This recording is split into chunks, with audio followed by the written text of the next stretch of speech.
Celebrating 4 years of talk like you've never heard it before, this is GABNET, the Great American Broadcast Network.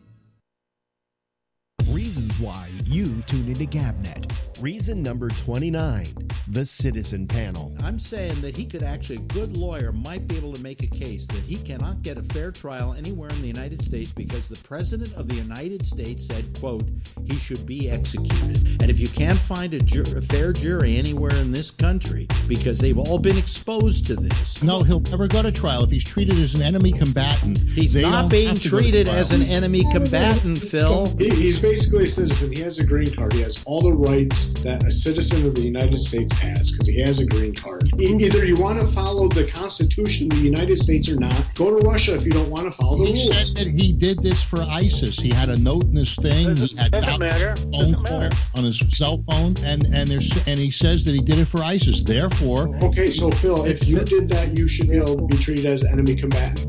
I think so. GABNET. Reasons to listen every day. Log on to gabnet.net for more. GABNET. It's talk like you've never heard it before.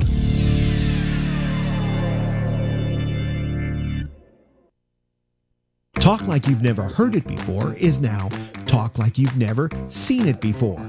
Alex Bennett's Ramble is now in video. Log on to Alex's Facebook page at facebook.com/abennett every Tuesday through Friday at 10 p.m. Eastern and experience the Citizen Panel like never before. We put a face to people like Phil, Patrick, Renee, Kevin, Tony, Jeff, Bree, Brian, and all of our regulars. And Alex is there too in his PJs. Just be glad he isn't naked. You can be one of those people who gets seen and not just heard by calling into Skype. For more information on how to Skype us, just go to gabnet.net. You can dress any way you want, provided it's decent.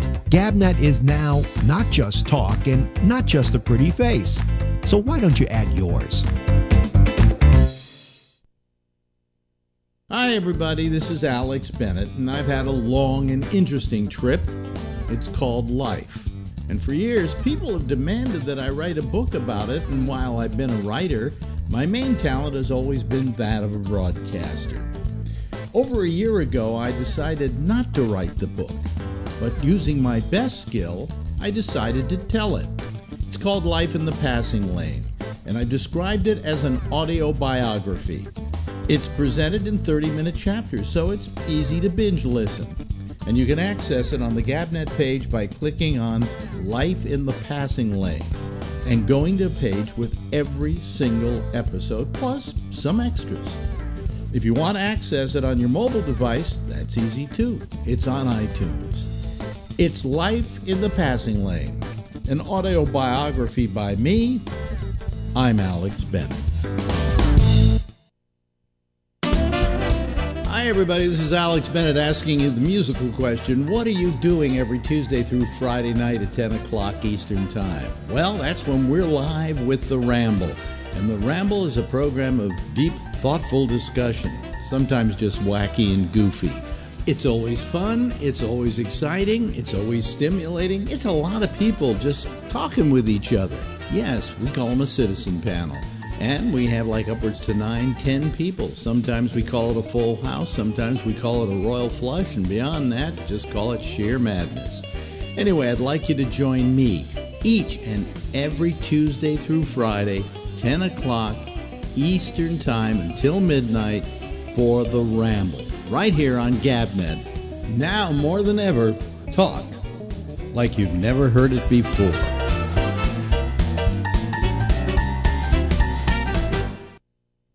Celebrating 4 years of talk like you've never heard it before, this is GABNET, the Great American Broadcast Network.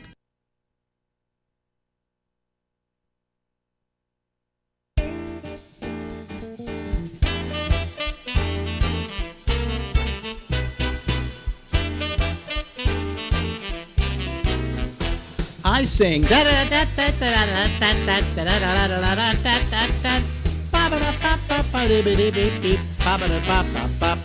Hey everybody, it's Alex Bennett. It is The Ramble. I'm not showing myself yet because for the next 25 minutes or so we have a pre-recorded diatribe between a friend of mine, and then at, let's see here, about half hour past the hour of the show, the half hour point, that 25 minutes from right now, we will be talking to the citizens panel. But right now, we're going to make kind of a call we always like to make. Of course, you know we do this in kind of a weird way. We actually call our next guest by surprise, because he always opens up with something interesting. So let's dial. There we go. Waiting for Skype to actually dial a real phone number. There we go.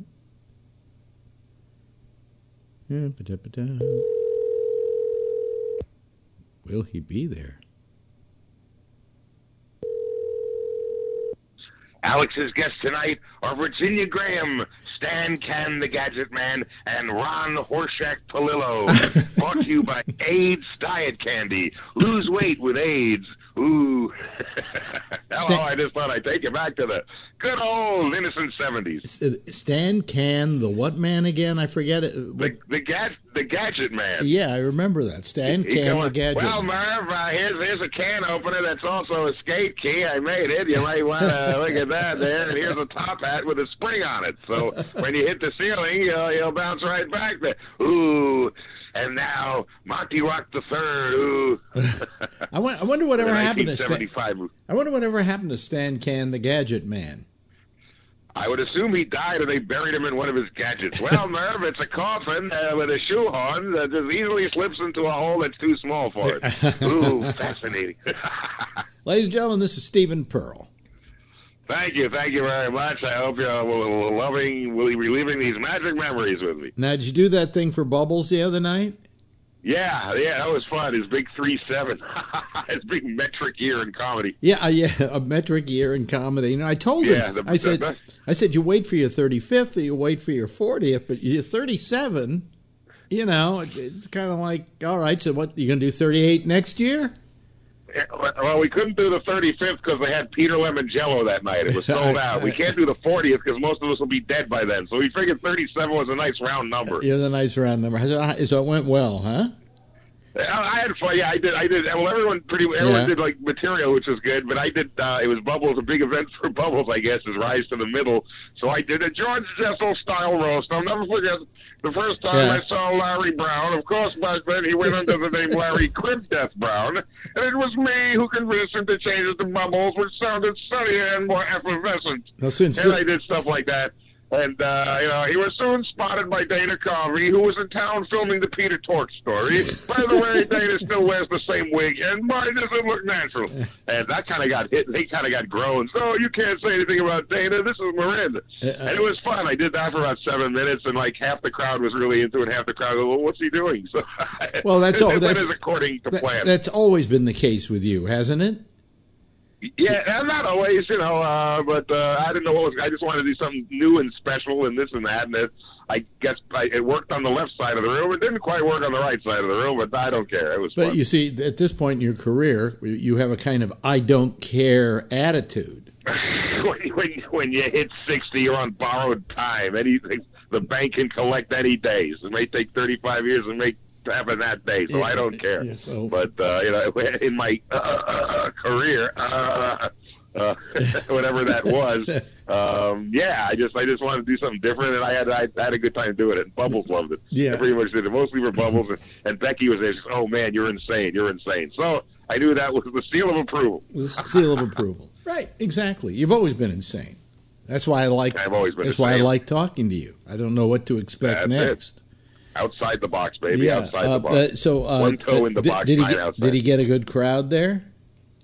Yeah, it was all right. The top was empty. The bottom part was pretty full. It was nice. It was a nice crowd. How many? The Marin people show up at 7:59 if the show's at 8. It was like, oh, nobody's going to show up. Then at 7:59, they all show up. Hello, we're here in our best Tommy Bahamas. Yeah, we have thin skins. Don't use too many verbs. You're talking about the Throckmorton Theater. Which I've never been in that place, but it's an old theater, right? It's an old theater. Charlie Chaplin played there in the day before they had sound. Oh, really? There was no sound back then. Yeah, wait a minute, everyone was silent before 1927. But okay, it's like over 100 years old, and that's what they tell me. Wait a minute, was the Throckmorton Theater a what do you call it, an old movie house in Marin? Yes. I don't know if they might have showed movies there. I've seen them show things on the screen there. So is it in down?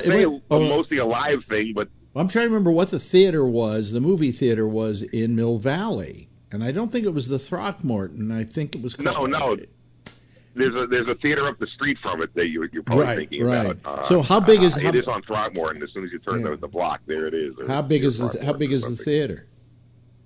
The theater seats of 400, maybe something like that. I'm bad with numbers. I can't look at a room and say, well, it either seats like 15 or 12,000. I can't. I'm not really good at that. But for you, I'll go back there and I'll count all the seats. Okay. But it's a small theater. In fact, go right now and we'll wait. Okay. Okay, I'll be right back. Okay. 3 hours later, see, we can do it. The magic of radio. Yeah, we had to cut tape for 3 hours while he went to the Throckmorton Theater to see how many. I'm back. Oh, once you jump the toll, you really got to drive fast. So anyway, there's 462 seats there. And Lucy says hi. She's the owner. Yeah. Hi, Lucy Mercer. She's the greatest. Yeah. I love the people there. Good people. Yeah, good. Anyway, so we had fun. We had a good time. Yeah. So what's new in your life? Anything interesting? Other from that, nothing. Just sitting around on Parkland Farm, and not a thing, man, not a thing. We just sitting around, and what am I doing later? I gotta go pick up a prescription. That'll be fun. Yeah. My life. I'm like Norman Fell on a bender. I'm really excited. Let me try to guess the prescription. Okay. Okay. How old are you now? 62. 62. That glass looks young. Look that one up, kid. Yeah, 62.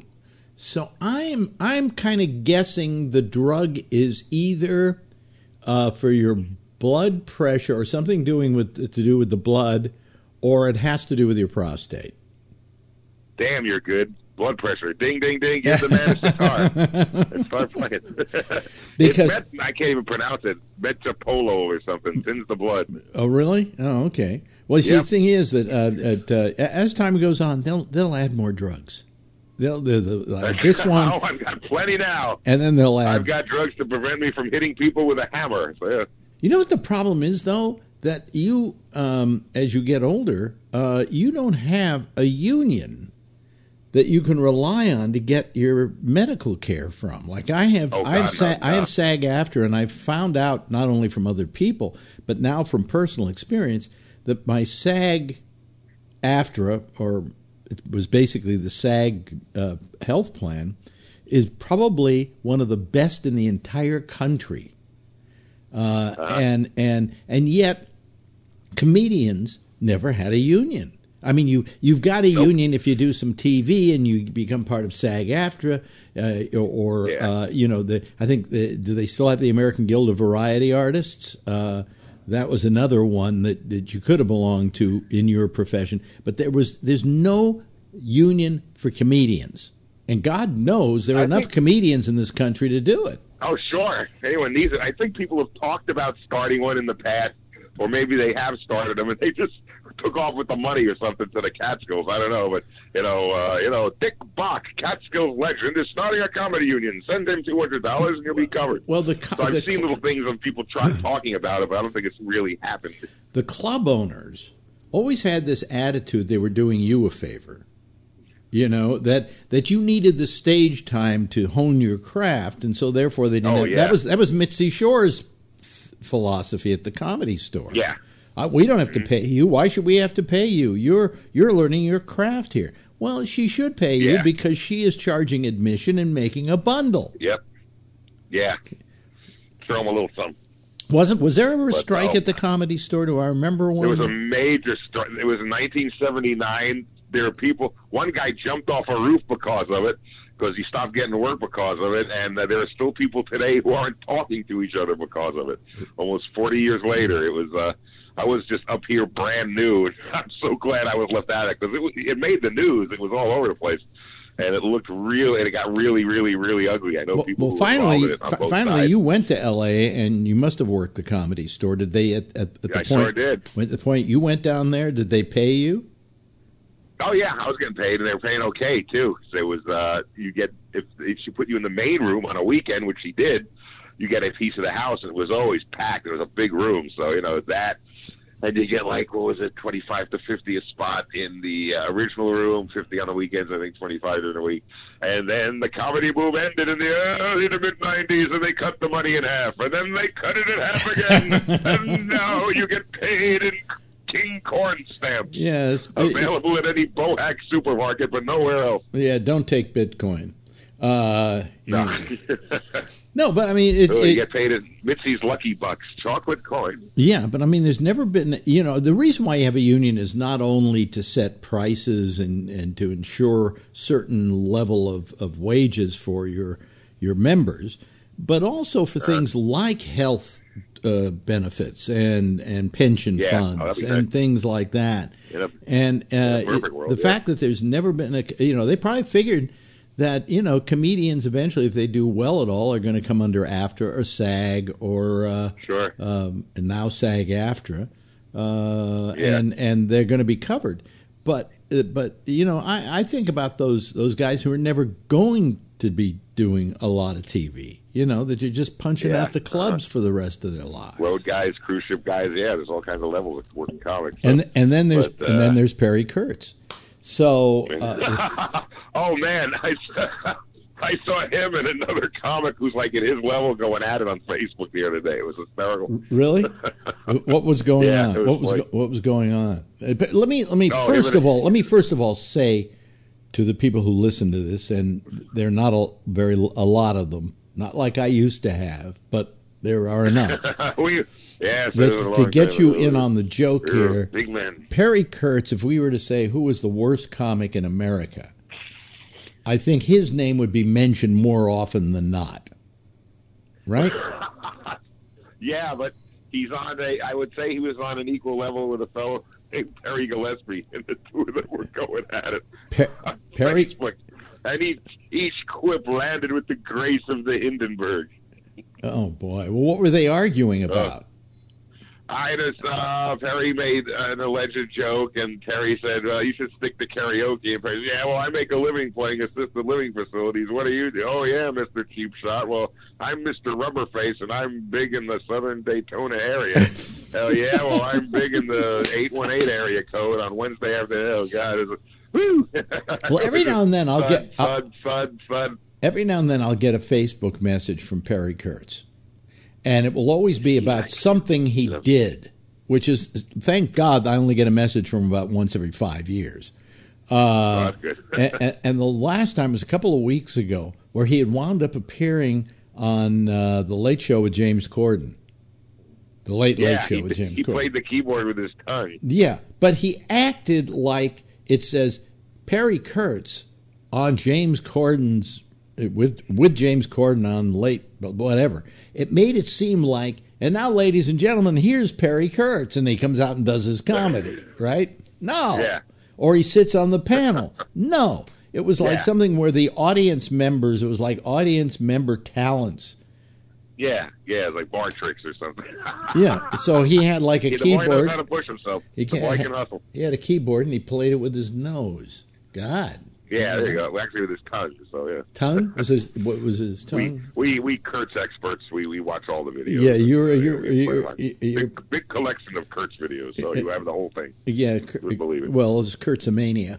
So That's Kurtzomania. I have enough to put the worst meth head to sleep. It's insane. God, I mean, you're not working that much because you really kind of have. It's not giving up the ghost. You just.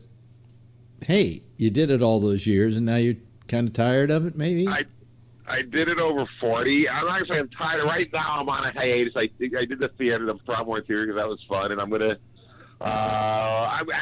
to go to L.A. maybe by the summer for a week or 10 days and do some rooms down there and see some old friends, and I want to do a few rooms up here, just do it a little more. But I really haven't been doing it much for the past several months because I haven't wanted to. Yeah. And I don't want to fucking travel anymore. Oh, boy, I'm going to gig in Indianapolis, and if I'm lucky, I'll only owe $42 when I get off. Let me ask you this. Let me ask you. I can't use verbs. And, let me ask you this: Does age catch up with you as a comedian? I mean, where you kind of go? Time. I don't seek it.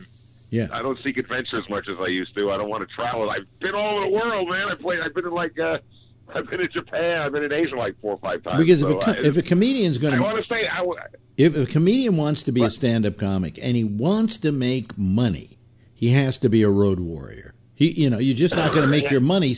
There was a time when I was doing a show in San Francisco where you could make a living as a comedian and just stay in San Francisco.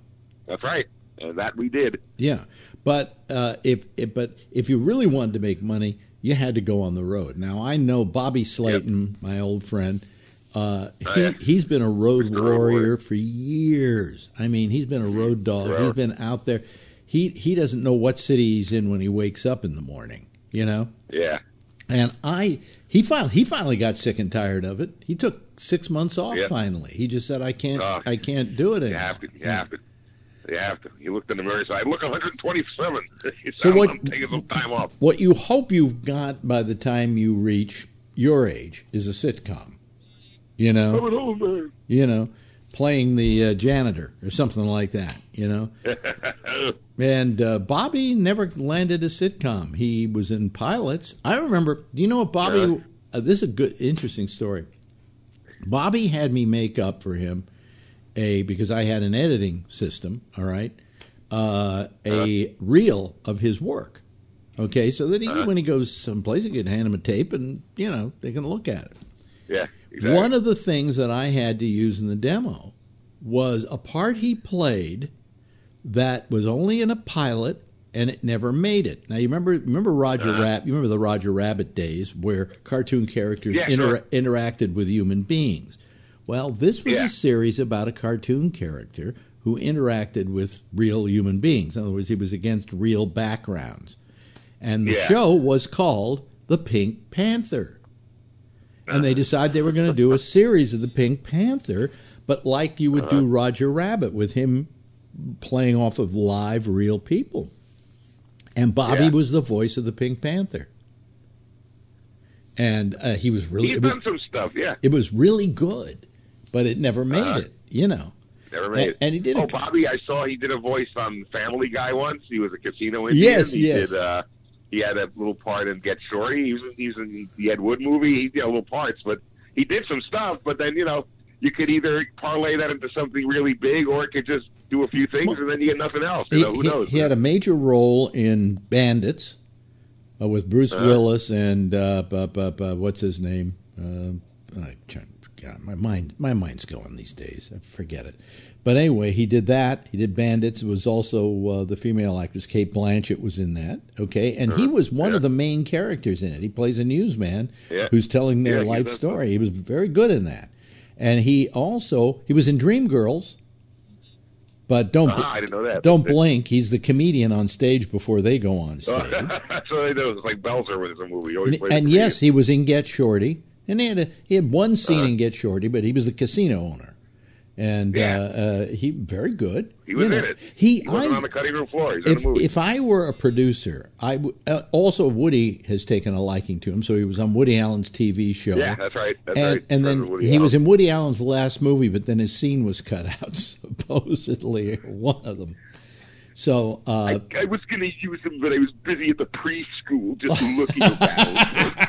Pedophile. I like middle-aged girls, 9, 10, 11. I couldn't help it if my office was adjacent to the place. But if I were a producer, I would say, hey, this guy with his voice and everything, he's very usable. Yeah. He's very usable. He's definitely a type, and But then again, there's a million types, so what are you going to do? Well, I think the downside is that Bobby has never been a really good actor.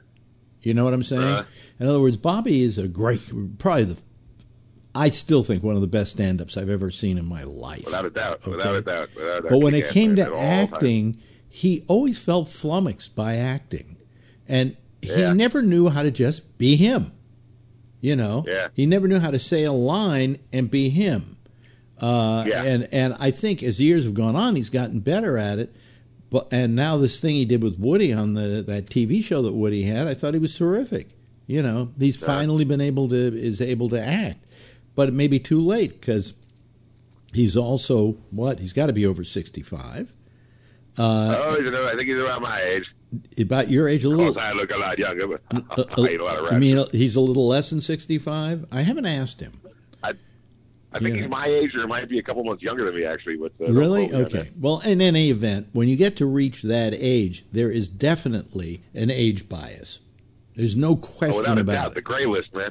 Yeah, and you know, it may be, you know, with all the women who are griping about and bitching about, you know, Me Too, and the guys don't give us equal pay, and we don't do this and we don't do that. You know, the fact is that the group who is, I think, the most put upon in this country are people of age, because they're completely dismissed. They're dismissed by the industry, and unless you started making like, look, but we can point to, you know, Christopher Plummer. Yeah, but he was in it when he was 35.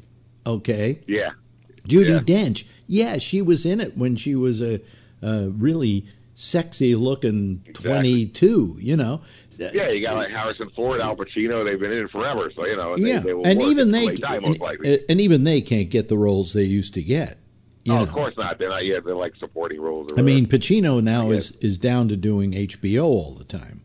You know, so yeah. You'll see me on Celebrity Password with Frank Sutton Jr. next week. Wow. Exactly, Celebrity Password. You know, they called Celebrity Password, but wasn't there always a celebrity on Password? If I remember correctly. Like, of course. Yeah. On each team, a celebrity and a regular person. A celebrity and a regular person, yeah. Yeah, here's Housewives. Sue Perkins from Parma, Ohio, playing along with Ronnie Shell. Yeah, and I love it when sometimes they couldn't even play the game right. You know, like the password is like a pencil, cunnilingus, ding, ding, ding, ding, ding. Holy shit, this game is fixed. The password is kitchen. Okay. Hitler? Kitchen. Ding, ding, ding. Kitchen. No, you said the word. You can't do that. Yeah, you said the word, yeah. When they say like more than one word. Place where you cook food? No, you got to do one word, you moron. You chump. Almost Celebrity Password for you, my friend. Could you only use one word? Was that it? You have to use one word, yes. Oh, wow. I remember there's a big scandal because humorist Henry Morgan was on, and the password was Cassie, and he said Chewy, and he said something. Wait a minute, hold on. He started chewing with his mouth, and you're not supposed to do pantomime. Wait a minute, hold on a second. Turn down the TV set, will you? Son of a bitch, turn down that techno-pop shit. I don't want to hear craft work. I left the door. I left the door open because I didn't expect she was coming home early today. But it's snowing big time in New York, so you know. Oh Lord. What have you? But no, what I was going to say is that Henry Morgan. You know who he's the godfather to? I have no idea. David Feldman. Get the fuck out of here. Yeah. It kind of makes sense. Well, of course, his father was Chester Feldman, who produced all those shows for Goodson Todman. And Henry Morgan was always like a panelist on some of those shows, and they knew Henry and they were good friends and so on. So when Feldman was born, they made him the godfather. Henry Morgan. And believe me, he inherited his bubbly personality and his way with the lady. Oh, I remember years ago, he was famous for having lost a sponsor big time because it was like some shoe company like Florsheim or whatever, and he was doing the ad, and he used to always ad-lib, to kind of make the ad funnier and so on. Yeah. And finally, at the end, he said, I wouldn't be caught dead wearing a pair of these shoes. I wouldn't rub this on a fat lady's cunt. How about that? Yeah, there's a call from Florsheim. They want off their deal with us. Get him off now. Yeah. So anyway, that's humorist Henry Morgan. Henry Morgan. In case people see, we mention Henry Morgan, nobody knows who the fuck we're talking about. But who we're talking about, ladies and gentlemen, is a guy who was maybe at his time one of the funniest comedians on radio. He was very dry, very dry, very funny. Very avant-garde. But people will never remember Henry Morgan. I doubt if some people remember Paul Newman. Okay, it's gotten that way. People don't know who Bob Hope is anymore. Johnny Carson. It's insane. The millennials have no idea who these people are. You die, they cease offering you work. Okay? So, anyway. There you go. Listen, it's over, baby. We've run out of time here, Stephen Pearl. God. Holy crap, when you're having the best time ever, this is more fun than Kingsburg Amusement Park, I tell you. And we found that theme, too. Yeah, that's right. Amazing. Go to Kingsburg Amusement Park. We have rides. Next time I'll tell you about a commercial from that era that was just as creepy. Oh, okay. Let's do it next time. For the Travelers Motel. Remember that one. Talk to you in a couple of weeks. Celebrating 4 years of talk like you've never heard it before. This is Gabnet, the Great American Broadcast Network. There we go. Okay, hello everybody. Yes, I decided tonight not to wear a hat. Fuck it, there are some people watching the show. You know what it is? There's hardly anybody listening to this show anymore. I'm serious. I went over there, they're like, 10 people listening to it?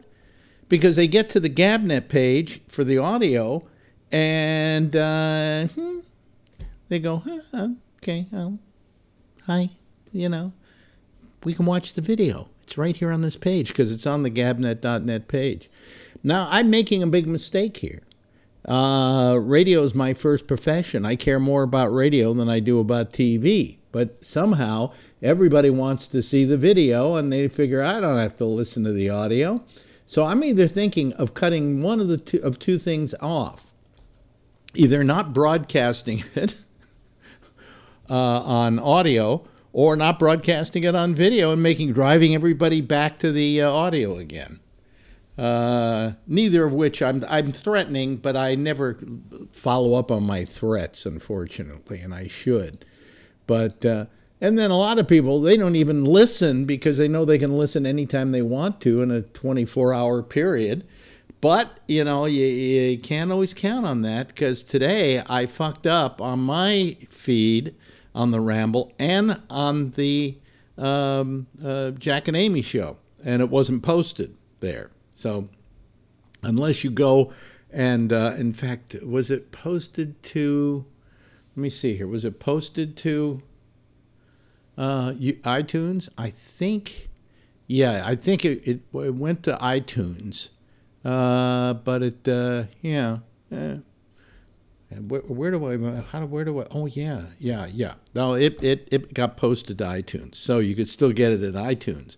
But only one person complained they couldn't hear my show, so nobody's listening to it. I because they can get the video. The video is there, up in the right-hand corner of the Gabnet.net page. So, all these things I know because I created that. Anyway, I'm sitting here waiting for somebody to call because I've got the lines open. I'm ready to go and to talk to people and do whatever this thing is we do as a very frustrating thing that we do. It's frustrating because they say that insanity is doing the same thing over and over again and getting the same result. And that's pretty much what we do here every night. I do it every night, and we pretty much get the same result. Different discussion, but same result. So anyway, I sit here, and I'm waiting for people to call. And I had a weird day today dealing with tech support. Life has become terrible in the world of tech support. If you have something you rely on and then you want to call somebody to get help with it, tech support sucks. It just sucks now. It used to be in the old days, when I was a young man. Oh, here comes Jeff Stein. At least Jeff Stein is calling tonight. Hello there, Jeffrey. How are you? I'm good. How are you today? Well, I'm talking about my adventures with tech support. Yeah. It has gotten worse and worse in the old days. And when I say old days, I'm saying old days. I'm talking about maybe the early 1990s, maybe a little earlier than that. If you had a problem, you called tech support. There was a guy down in Silicon Valley, some nerd they hired, who went, well, let's work this through. We can solve this problem for you. And now you get a guy named Dinesh in Bombay who barely knows how to speak English. And, you don't get any help. If you, God forbid, you actually had a technical problem and you had to deal with this guy. And then I have like GoDaddy, where I have all my server stuff there. All the audio is there, and all the Gabnet.net is there, and so on. And it used to be that when I called them, I'd get somebody and they go, "Oh yeah, we can fix that problem. Let's take a look at it." Okay, wait a minute, I'll get this, man. I do this, man. Yeah, you're in business. Now they say, like, press 2 if you want domain support. So you press 2, right? Domain hosting support. You press 2, and then the guy says yes. And what is your name? And I give him the name, which I've already done when I was signing on. And he says, "How can I help you?" And I tell him my problem. And the first thing he says is, "Well, I'll have to send you over to hosting." Well, wait a minute, GoDaddy. I just called, I pushed the button for hosting, but you've got to send me over to hosting? Yeah. How long will that be? There's about a 15-minute wait. What? And so the other day when they gave me that, I gave up, because I have been trying to have one problem fixed over and over and over again, and I've been kept online interminably. One night I was online till, I got off here at midnight. I started with a call with them at like 12:15. They didn't have the problem solved till 1:45. And then the next day the problem came back. That's tech support, folks. Now today the one I got is I have another server I use. I use a thing up in Canada called My Hosting. Been using it ever since they started. They started in 1987, and that's when I first started using them. It was in 1987. And I've seen their quality of service decline to where you don't even get it. Because I call up their tech support today, only because I want one piece of information. Hi, Rob. Good evening, gentlemen. You've probably gone through this yourself. I had one question. Here was the question. Is the plan I have with you, do I have unlimited space? Because I wanted to know, so I would know. I wanted to know whether I would run out at a certain point or not run out at a certain point. And guess what? He says, "Well, I'd be very happy to help you." He's got such a thick accent. He can barely spell my name in English, okay, that I know I'm in for the ride of my life. I'm asking one simple question. Now, Rob, if you were working at tech support, what would you look for in order to find out whether I had an unlimited plan? I would ask you, get your name, and then I would look at your account and just look at the settings on your account. Mm-hmm. Excuse me. It's the same for everybody. I don't know. I have to go away for 2 minutes. So he goes away for 2 minutes. I'm waiting. When he comes back and he goes, you have a plan with a whole bunch of other people, and you can have as many people listening to you at the same time as you want. I went, wait a minute.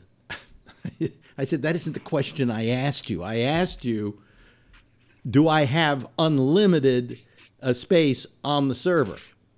And he said, okay, can you hold on for 2 minutes? And he goes away for another 2 minutes, and he comes back and says, yes, you have the ability to have as many people listening to you at the same time. He comes back with the same answer as he did before. He said, no, I'm trying to. This took him 3 tries of 2 minutes each. About 20 minutes later, he comes back and says, oh, you have unlimited space. And I'm going, that's all I wanted. That's the only answer I wanted. Here comes the payoff, okay? His name was Dinesh, I think. I then go on to my hosting site, and I go to contact, and it says, what do you want support with or whatever? And I said, other. And then I said, I have a complaint about your technical support. And I've been with you for almost 20 years now, and it has gotten worse and worse and worse, and today was the worst. And I explained what happened.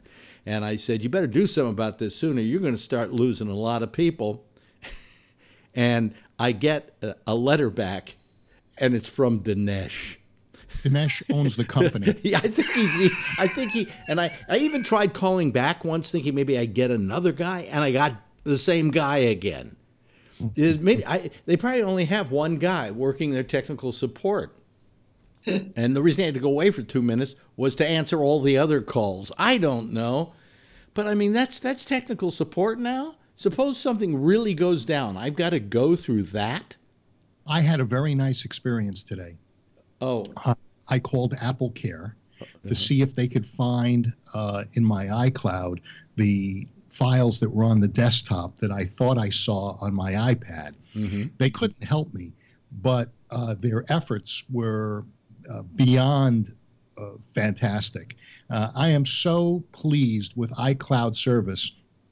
I'm going to have to use this thumb drive and just fire up the Mini, get off of it what I need, and then send it, and then ship it off to a guy you know.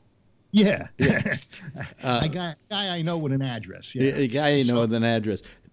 You know, Apple, I think, does a great job of tech support. I've never had to use them, oddly enough. Never had to. Awesome. But I've often heard that they're awesome. But, you know, at those prices, they goddamn fucking better be. Because they do. Well, but, you know, that's not, that they don't look at it that way. Businesses don't look at it that way. Well, you know I don't know. I think if there are certain businesses and you go, how can they do it this cheaply? You come to find out. You know, there's a difference between value and cost. And with Apple, I find value and it's worth the cost. Yeah. Whereas when I don't get the value, then no matter what the cost is, it's too high. That's right. That's right. Yeah. I agree. Let me see here. Unknown phone number calling. Who is the unknown caller who doesn't want to use their video? Who is this? Who is this? Hello? Lost both of them. Okay. Unknown phone number. Okay. Got a paper bag over his head. Huh? The unknown caller's got a bag over his head. You know, I mean, I will say I deal with this company, and it's called Instant. Was it Instant TV? I could get the name for it. The one that does your Roku. Does my Roku? Yeah, I see it on the bottom. Yeah, on the bottom. That's because I got their $4.95 a month plan. Okay, so I don't mind if they put that little ad at the bottom for those prices. All right. Every time I write this guy with a problem, he's right there replying to me and trying to help me out. You know, he even has a phone number if I want to call him, but I really don't want to bother him. I was having a problem with something, and he was going through hoops to try and help me for my lousy $4.95 a month. You know, and he has something like a couple of thousand customers. So, you know, and some of them spending a lot more money with him than I do. But man, I've got to tell you, if you ever go to my site, you'll see the name of the company, TV Channel, I think it's called. What's it called? It's Instant TV, I'm pretty sure. It's called Instant TV Channel for Roku. Mm-hmm. And I got to tell you, if you ever want to put together a Roku channel, it's the best, easiest way to do it. And this guy is Johnny on the spot. There's even a free plan, okay? And if you sign up for the free plan, I bet he helps you just as much. I can guarantee you I'll be the last person to set up a Roku channel that you'll ever see. Really? It's simpler than you think with this company. Yeah. That's what I'm saying. And for $49.95, I could get rid of his little commercial on there, but I don't really care to. But you know, for the heck of it, you ought to ask Apple to do something for you and just see how amazing their Apple Care is. They don't ask you, is it in warranty? Is it that? Is it the other thing? They just help you. Yeah. By the way, hi, Patrick. I would do that, except I don't have any reason to do that because all of my stuff is still working, you know. No, you get my Mac Mini. Huh? Which is the testament in itself. It just works. It absolutely it works, and it's terrific. You know, silly. I mean, you know, the Apple Developers Conference is what, June? It's coming up. Yeah. And today, you know, I get this iDrop, I think it's called news, iDrop news. Yeah. How I got on this thing, but it's kind of cool because it's all Apple related news. It's, you know, comes as an email, and they were talking about the WDC coming up, and you know, what's Apple going to do in the next version of the operating system, you know, iOS 12 and all this. And then when I hear emojis, I'm like, who gives a rat? I mean, really, emojis? Everybody Let me gets put all it this way. excited about that What shit. more can they do with the phone? You know? I know it's becoming difficult. But And they're not really working the PC market that much. I mean, even the Mac Minis, they sell them, but not a lot. You know, their biggest product is the iPhone, is the iPad. And how are you going to make them better than they are already? You pretty well created an obsolete product just by the fact that I can own my iPhone. I kept it on, held on to my last one for 3 years because, quite frankly, it was working just fine. There's a point at which the operating system doesn't download to the older versions. Well, no, there's been a long time since that happened. Here are 7 things to expect at the next conference. At the next Mac conference. A more affordable HomePod that will fall in line more at the prices of, and this is all rumor-based kind of stuff because Apple's very, very, you know, so a more affordable HomePod. The next one is, they make you jump through hoops here when you new software updates for the Mac, and new updates for the Watch. Yeah.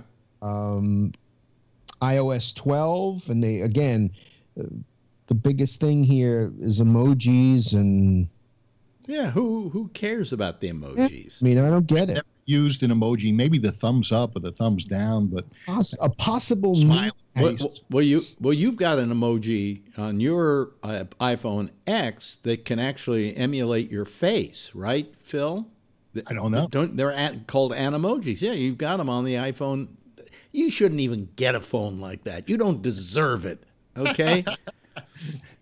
Well, you know what happened as I was ready to Skype in? You said the lines are open. All of a sudden, all the utilities went out, and lights went off. And I have a battery backup, and it didn't work. Everything went down. Wow. And I don't have the right cord plugged into it. Let's just be glad your P bag doesn't have to have electricity. Yeah, but then it was asking me for identifications to log back in that I didn't know. That you didn't remember. I'm getting to the point. I don't know what it is lately, but I'm just forgetting to do things. Like yesterday, I was supposed to call Stephen Pearl, and I forgot to call him. And then last night, I didn't post my show, and I didn't post the Intersection show. And I went through all the process I thought of doing it. I've gone wonky. Now today, I'm spot on. I've figured out problems and everything. What? Can I tell you what to do? I have the same problem. I don't have the iWatch, but I have the iPhone, and it's always with me. Mm-hmm. And I program in an appointment, and it will give me a reminder 15 minutes before, whatever I set it for, that I have, what I have to do. Yeah. So all my appointments are set up in that. Now, if you set them up in that, you'd see the appointment on your watch. Well, I set them up on my iPhone, but I don't tell them to ring me. You know, yeah. I've always felt I was very good. I mean, I could always keep my whole agenda in my mind, and apparently that's not good anymore. But I mean, all these other things I had to do yesterday, and then today I've been trying to solve a problem for days with my Gabnet TV, which, by the way, is another channel on the Roku, which you can go get. It's got a lot of videos in there. It's got some old shows, and we're putting stuff up on there. But I went in about a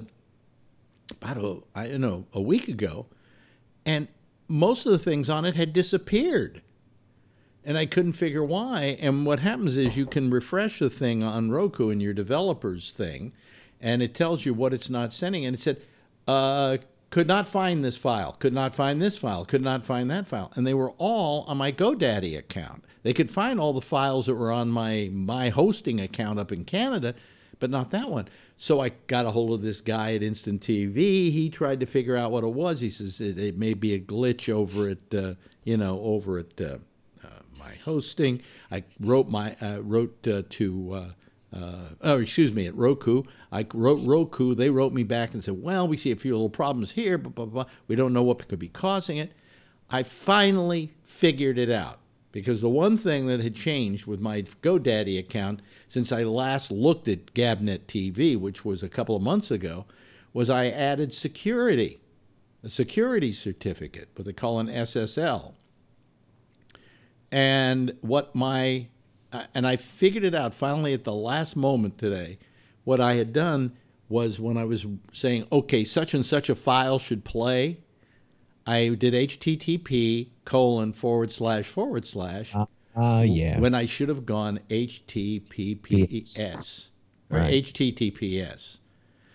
See, I got to hand it to you. So I added the S, and sure enough, the fucker Yeah. worked. What? I got to hand it to you. What? This is the kind of crap that I used to do 8 hours a day. Yeah. Right? You add an SSL cert, and then you got to go back and remember that you got all of these addresses in there that you have to remember to go put that S in there. So you spend all this time troubleshooting it. And I used to get paid pretty well for it. I hate this crap. And there's no way I would do it for free. Well, here's the thing. Here's the thing. Here's what was strange. I have, the Gabnet channel. That's not the TV channel, but the Gabnet channel. That one, all the things go through fine without the HTTPS. But with this other thing that I have, which is a different authoring protocol for the TV thing, it needs that S. So I can't imagine doing that like you do, sitting in your house free. There's just no way. What else do I have to do? You've got a job. Yeah, but if I didn't have a job, that would be the last thing I would do. I have no interest in that crap. Patrick spends his day having to grab it. Look, he's carrying his bag. Look at that. He was carrying his bag. What? Yes, I was looking at the back of my UPS backup to see if the computer was actually plugged into it. Yeah. It is. And it is. Oh, well, so much for your backup. Yes, Patrick. But carrying your bag, though, I never thought I would ask another guy this, but yeah. how's the cleaner doing? It's clean and it's lubricated. Lubricated? Yeah, you have to, on the tip, when you have it in, you have to use some Neosporin so that you don't get an infection. Okay, well, do you take that thing out and put it back in? No. Just around it.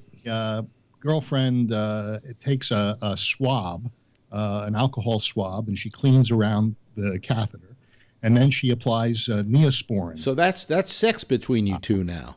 It is. It is for the next several days. More, baby, more alcohol. Oh yeah, baby, more alcohol. So yeah, and emptying out is another fun thing. Well, so yes, maybe Patrick could give you some hints. Yes, Patrick. One thing you don't want to do, Phil. Yeah. I don't know whatever type of clasp you have on the bottom of the bag to empty, but make sure you watch that motherfucker so it doesn't get caught somewhere, because I've had it every time I've had the kidney stone surgery. At one time or another, it's come undone, and I've had a floor full of piss. Now I've got to clean that up. And the thing is, for one of you guys cleaning it up, it wouldn't be bad. I mean, it's still a pain in the ass. It's tough, But yeah, for me, not cool. But it wouldn't be for you either, Phil, with that in you, because the balloon, that balloon's in you. Yes. And it feels weird, and if you bend over, it doesn't feel right. So yeah, just watch that, whatever clasp you have at the bottom, because you don't want that, and then just. No, I have a pretty secure clasp, and I'm careful about it. This is the reason I don't want to get my prostate removed, is having to go through this service for 9 days. The worst part is the cuts in your stomach and the things that they move around inside you to get to it. I'm so weak. I have to use a step ladder to gradually get off of the bed each step, and then Faye, who's lucky if she's 100 pounds, has to pull me up because I don't have the abdominal strength. Sit up. And they did laparoscopy with you? Yeah. Well, it's robotic. I don't know if it's laparoscopy. So it's not the little tiny, like the 3 little holes. No, this was 6 holes. 6 holes. Yeah, and 2 of them were right in the front of my forehead. Yeah. No. Well, they wanted to get near. They wanted to get close. They did that because they wanted to get close to your asshole. Supposed to be over here. Yeah, they called it a prefrontal lobotomy, and they said that it was at no additional cost. Yes, it's free with every Kaiser patient. Yeah. So, what do you think of Trump? Well, I think that he banged that really hot model, and I think that she's pissed that she didn't get the deal that she wanted. So now... See, the joke was I was going to ask you how's Trump, and you were going to say, oh, that asshole. See, because you had the prefrontal lobotomy. Oh, yeah. Oh, boy. You would never be a good comedy partner. Well, if I had the prefrontal lobotomy, I'd probably be liking Trump even more. Well, I'd rather have a bottle in front of me than a prefrontal lobotomy. Yeah. Who said that? Somebody said that, and I'm trying to remember who. It was probably Dean Martin. No, it was, what was his name? The guy with the gravelly voice, the singer. Name starts with a W. Last name, W.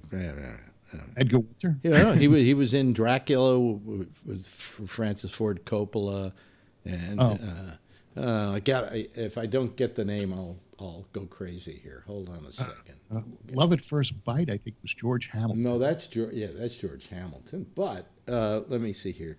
Dracula, Bram Stoker's Dracula, and the actor's name is come on, Tom Waits. That's who I'm thinking of. Tom Waits is the one who said, "I'd rather have a bottle in front of me than a prefrontal lobotomy." So, I don't blame him. That's a good one. Anyway, so you're feeling okay today? I'm feeling better. Sitting up last night was a challenge. I know you got tired. Yeah, and what happens is it puts the pressure on whatever was going on. Gee, I didn't think it was that profound an operation. I just thought they maybe went in there with a suction or something, sucked the goddamn thing out. But I guess there's more to it than that. Yeah, and I wrote the doctor and I said, my prostate is large. I heard that I was flailing around with the airway and everything. How are the nerves that control your sexual ability? Can I still fuck my broad? Yeah, that's basiced the question. Yeah. And he says, "We'll see." He says, you don't know. You had a very large prostate. To get it out could have caused some damage. Really? Oh yeah. So why didn't you take stuff to shrink it? Like finasteride does shrink it. I know you didn't like taking it, but I still take it all the time. Well, there was a couple of things. One is I didn't like the side effects, but the other thing was a normal prostate is 30 milliliters, I think. Yeah. Or milligrams. Milligrams. It's amazing. Isn't it amazing how much medical knowledge you gain from having something wrong with you? Yeah, absolutely. But mine was 135. Wow. So 135, if a normal one is 30, it was so large that they couldn't even, that procedure that Marjorie's friend had, the seeds, it has to be 60 less for the seeds. So so it was too large for that. How did you get a prostate that large? I'm Jewish. They aimed a little higher. If I was black, maybe the prostate would be smaller. I mean, like my doctor looked at mine and said, "Oh, yours is a little large, but not." I have is calcium deposits, which means it's just getting old. Sure. And well, I talked to Jan Hutchins this morning, and told him that the operation went well and so forth. And we had the same conversation. He's black, and I said, my prostate was large and everything else was small. I said, if I was black, it'd be the other way around. Yeah. And then he hung up on you. Anyway, he's a good friend. Yeah. So today, the president of the United States, what's his name again? Mental case. Mental case. President. The mental case is the woman that screwed him. Oh, wait a minute. I would agree with you there. Yeah. Oh, she's got a screw loose. I watched the interview because it was, and the whole time I just said, "You're a slut. You're a fucking slut." Tell me about this, because I didn't get to watch it. This was the interview with Anderson Cooper this evening? Yeah. I didn't see it. Yeah. And then she's shocked. By the way, he's the same one who interviewed Stormy Daniels, which is supposed to be on 60 Minutes this Sunday. Yeah. And when it came up that Stormy went to the same, she had an affair with him and many other women at the same time as he was having the affair with her. She was shocked by that. She couldn't believe it. And I'm saying, wait a minute. This guy will fuck you. He's married. Yeah. You think he won't fuck around on you? What's brain in your head, really? Bob, she said she was there at that function the whole time. Yeah. She was with him at everything except when he was golfing. Yeah. What was he doing? Fucking him in the golf cart? He was playing 19 holes. Right. Stormy Daniels says that she got banged by Trump at the same event. Right, at his golf course. I'm starting to think that maybe, he's banged these girls, but they all have a screw loose. Of course they do. And this one, the Playboy Bunny, she's definitely looking for her 15 minutes of fame. Absolutely. I agree. That's all she's in it for. She's pissed because AMI promised her all those articles. Right. Two covers. Two covers. They promised they wanted to hide the story, which she says she really didn't want to tell this story. Right. That she was happy that they hit. She was happy that they hit, but then they owed her about $150,000 worth of articles and covers and all that. They gave her $150,000. No, they told her she said she collected about 55% of that. She got maybe $80 grand or something. They owed more. Okay, she was pissed. So, do you think she actually fucked him? Oh yeah. Oh, okay. So there's no everything. She fucked told him good. Yeah. Oh yeah. And so, what did she say about the encounter? Please say it slowly. I've got my hands in the right place. Go ahead. Do you want me to say it, or do you want to say it, Rob? She it was not that kind of a salacious interview. It didn't go there. A little bit. She said. Well, that's why she should have been on this show. Right. No, wait a minute. She said, and I'll address that in a second. She said that he was very, very nice to her. He was that she loved him, and she thought he loved her, and that he was kind and nothing like the person in the tape, the tape on the bus. And she said, "What, Rob?" She voted for him. She even said she voted for him. And she said the only thing she regrets is that she made it with a married man, but she doesn't regret her relationship with him. Right. And she said she would have married him in a heartbeat, and she thinks he loved her. Right. Now, wait a minute. Now, isn't this just a one-time encounter at a golf tournament? About 9 months. 9 months. It went on and on. I see. Yeah. She was actually at Trump Tower. He took her on a tour of his apartment. Right. Now, the thing, she says he took her on a tour of the apartment. But the other thing that AMI promised was a show on Gabnet, and she didn't get that either. No. So, now, who is this woman? What does she do for a living? She's not the Playmate. Yes, she's the Playmate. Oh, she's the Playmate. Right. Yeah. Very beautiful woman. I mean, beautiful woman. I would say she's 70% of Melania. You know, she even looked a little bit like her. Melania is prettier, but I don't know about that. I don't think Melania is prettier. Melania's had a lot of work done. I don't know. It's too hard for me. Yeah. Something about Melania that looks like hard. I'm not sure if that's the right word for it, but I think this woman is absolutely gorgeous. Yeah. Melania, I kind of feel if I fucked Melania Trump, which of course is an impossibility because she would have nothing to do with me. I'm not rich enough. I think she wouldn't move a muscle while you are having sex with her. No, hey, because she doesn't move a muscle when she's interacting with people. Alex, you own a network. You're right. What else can you ask? Yeah, right. Too bad I don't have any employees to harass. Yes, Patrick. Rob, that hardness about her, that's the strap-on that she'd have if she'd ass fuck you. That's what.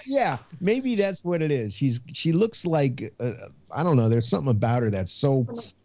If she had that, Donald wouldn't stray. Yeah. Donald would have strayed anyway. I got to tell you something, and I'm saying this to any women who are listening out there because you should know this. That I know guys who've been married to some of the most beautiful women you've ever seen, sexy, amazing, intelligent, everything, and they still fucked around. Sure. You know, and my wife, one of my ex-wives, I can't remember which one, maybe it was Ronnie, I don't know, maybe I'll have to ask her if I ever said this, asked me, why do you cheat? And I said, darling, you're everything to me. You're everything I ever wanted in a woman. There's just one thing you're not. And she said, what? I said, somebody else. You know, the guys go after strange. It's also conquest. No, it's not conquest. I was never into conquest, but strange, you know. Strange is, but it's the acceptance that someone would let you to be that intimate with them. But guys are very, very subject to wanting to find some strange. Now, you know, I mean, Marjorie's lucky to have gotten me at this point in my life because at this point in my life, I have no desire to stray, you know? Yeah. But certainly, like if she wouldn't have liked me 20 years ago. Like they say at our age, it's only good for peeing. Well, it's good for jerking off too. But So this is, I guess, the first woman to come out and actually tell her story. But what makes you say she's loony? Everything other than the encounter was someone angry that wasn't telling the truth. She was definitely. She had an agenda. I think she was after the money. You don't really know. That's the thing. She was very clear about the affair. The way she described it. She even said he didn't use condoms, so it was unprotected sex and all that. She was very clear about the relationship. When he got into asking about the deal, the deal and why she's that fell forward is where she fell apart. Where you really couldn't. You know, couldn't believe it. What she really should have said was, I want to get paid. That's what she should have said. And because that's really, I think, the bottom line. She feels like, hey, this is a valuable story. And I want to get paid. Was she the one that was actually paid by the National Enquirer to sign a non-disclosure? AMI. Is that the company? Yeah. Because she tells it, at least in the stories I read prior to this interview tonight, she signed that because she thought it was just simply so she wouldn't tell the story and they had an exclusive on that story. That was the impression she was given. She specifically said, I was glad that they quashed it and they gave her what they gave her. But when she didn't get what they gave her, or as much of it as she was promised, now she's pissed. Yeah. Well, because she's a Stormy Daniels wannabe in this case. I mean, Stormy Daniels has a real story to tell. Okay? Maybe. This is an opportunist. That's why, why should you with a guy like Donald Trump in the first place? Yeah. You're an opportunist, right? You're trying to cash in. And so now she tried to cash in with Donald, and that didn't work. So okay, he went off. She would have married him. According to her, she was in love with him. But now she feels like there's money here, and I want. Yeah. Patrick's got his hand up. Patrick's millions. Is this possible? I mean, the only name that any of us know is Stormy Daniels. Yeah. We don't know the name of this other gal or some of the other ones, but or something. But specifically this Playboy Playmate, that there's some jealousy there. That, you know, everybody knows Stormy, and Stormy is it's a household name. It's on the air on all the networks, and yet this gal, nobody hears about her except in the periphery, and this is the first time that she's in the public, and she's saying, look, I got screwed financially. And you notice Stormy Daniels, even if she wasn't promised something from anybody, she's going to have a book. And, you know, if there's a made-for-TV movie or some shit, it's going to be about Stormy Daniels. And Stormy is going to make off with money that this other one won't. There's going to be a porno with Stormy Daniels and a Trump lookalike. You know? Well, you know, I'll tell you something. In fact, Forbin on our chat room said it very nicely. He said, Stormy has managed her case very well, her lawyer too. They really have. Yeah. And I think it's her showmanship, believe it or not. No, the thing is that the Playboy bunny had the same attorney. She wasn't a bunny. She was a playmate. Playmate bunny. No, there's a difference, a big difference. Yeah, one waits tables and one hangs out at the pool. No, she was Playmate of the Year. No, she was Playmate of the Year. These are the women. A Playmate is the woman who appears in the gatefold of Playboy. Well, by the way, I'm using the right term because Playboy never called it the centerfold; they called it the gatefold. Take away my Playboy key and my ability to go into the Playboy club. Yeah, but what I'm saying is she was not a playmate. She was not a bunny. A bunny. I understand. She didn't wait tables.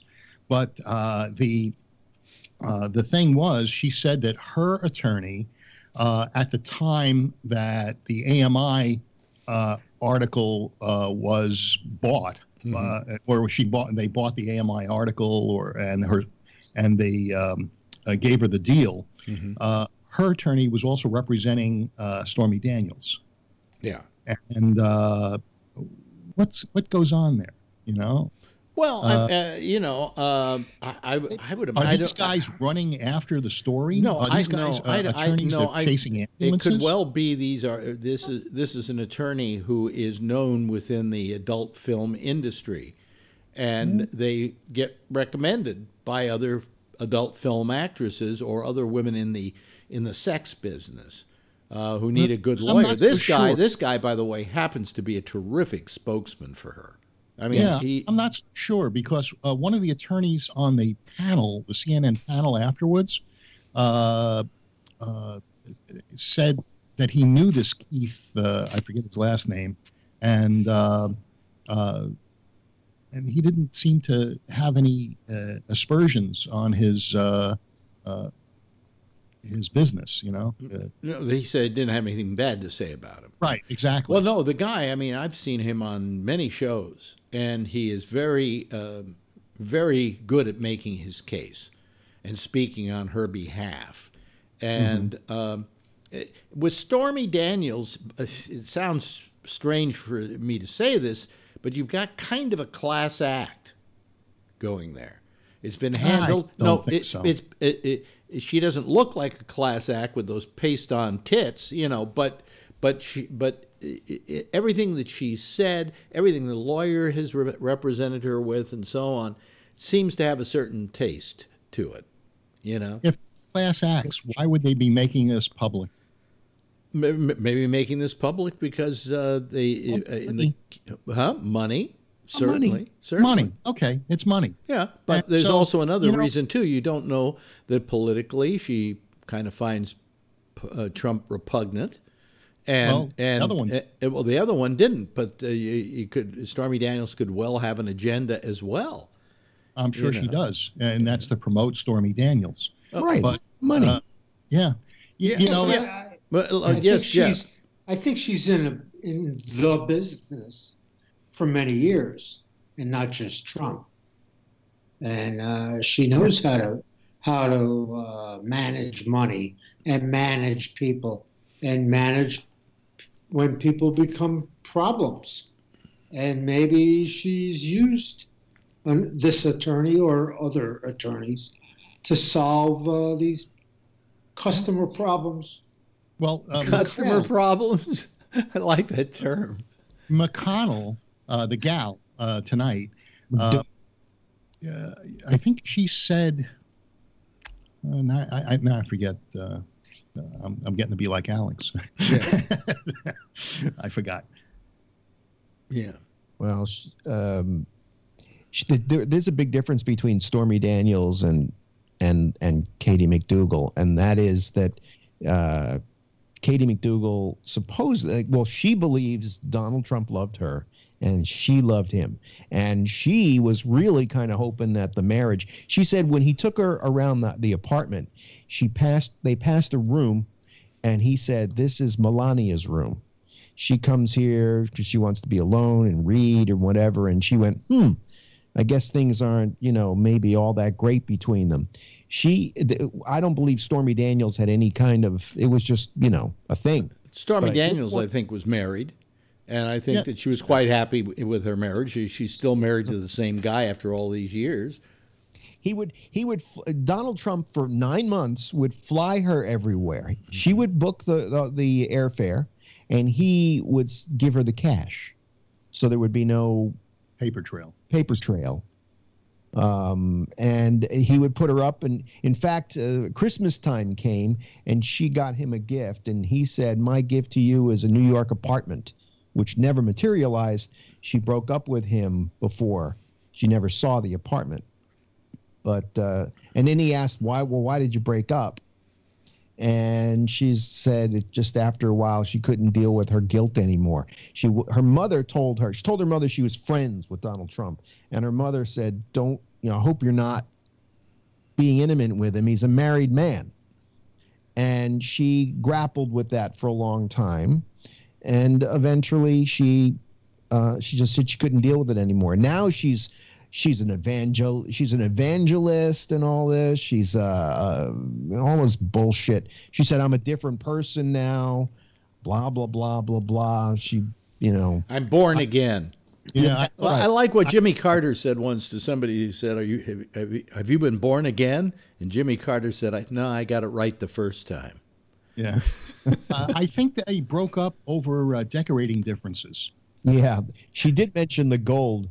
He said, "What was his apartment like?" She goes, "Gold." A lot of gold. Yeah. Yeah. She said, really beautiful views. Yeah, but his taste in decoration is... a little bit much. The only person I think that was worse... The only person I've ever encountered who had worse taste in decorating is Larry Flint. Yeah. His office and his area in the office, he sent some woman to Europe to buy all the furniture for his floor in the Hustler building, and I don't know what was wrong with this woman, but she had to be high or something when she bought this shit, because you go up there, and I walked in, Bruce David, who's now gone, took me in to see his office and see that floor, and I was just astonished by how bad the furniture looked. How nothing fit with anything else. So the only person worse than Donald Trump at decorating has got to be Larry Flint. Have you been to Versailles, to the palace? Years ago, I think I was there. I don't know. I may have been stoned. What did you think of the furniture there? I always thought that was very similar to what Trump liked, the Louis XV. I don't know. If I was stoned at the time, I just want to know where the hot dog cart was. Yes, Sir Patrick. So it is very similar, but you know what?